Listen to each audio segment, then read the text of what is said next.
कहते हैं कि सोच समझ कर लिया गया निर्णय आने वाली कई पीढ़ियों के लिए फलदायी साबित होता है। यह कहानी है करौली के माड़ई गांव के एक किसान परिवार की, जिसमें आज से 3 साल पहले परिवार के मुखिया यानी पिता ने मित्र की सलाह पर खेती में आविष्कार करते हुए थाई एप्पल की खेती शुरू की, जिसके बाद आज उनकी अचानक मृत्यु होने के बाद भी उनके खेती में किए गए आविष्कार का फायदा उनके परिवार को मिल रहा है। थाई एप्पल की खेती से आज इस किसान परिवार को लाखों में मुनाफा हो रहा है। खेती हमने लगभग 3 साल पहले की थी। मतलब जो मेरे पिताजी थे उनके एक मित्र थे, तो उन्होंने उनको सलाह दी थी कि आप ये खेती कीजिए इसके बजाय परंपरागत खेती के बजाय। तो उन्होंने फिर ये विचार उनको बताया, फिर उन्होंने पौधे लगवाए और किसी बीमारी कारण पिताजी तो एक्सपायर हो गए, उनकी देखभाल मैं ही करता हूँ। और ये पौधे हमने उड़ीसा से मंगवाए थे। बल्कि परंपरागत खेती के बजाय हमको इसमें लाखों की आय होती है और परंपरागत खेती के बजाय खर्चा भी कम आता है इसमें।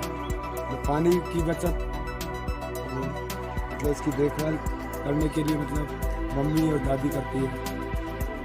तो इसमें क्या है, शुरू में तो अपन कुछ नहीं देना पड़ता है। शुरू में सरसों की पीना होती है, वो देनी पड़ती है जड़ों में। इसमें जैविक खाद उपयोग किया जाता है और इसकी मतलब मुनाफा भी है। इसमें दूसरी भी खेती भी कर सकते हैं अपन।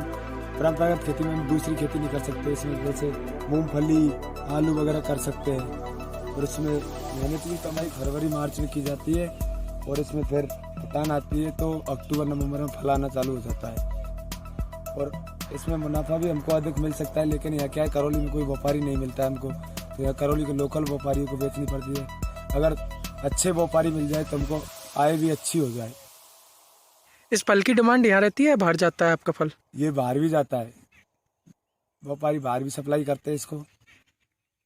लेकिन इसके दाम कम मिलते हैं आपको?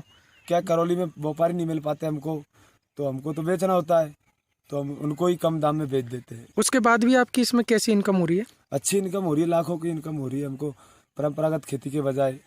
इसमें मेहनत भी कम होती है, उसमें अधिक मेहनत होती है, पैदावार भी कम होती है। इसमें बढ़िया पैदावार होती है क्या? हाँ सर, बढ़िया पैदावार।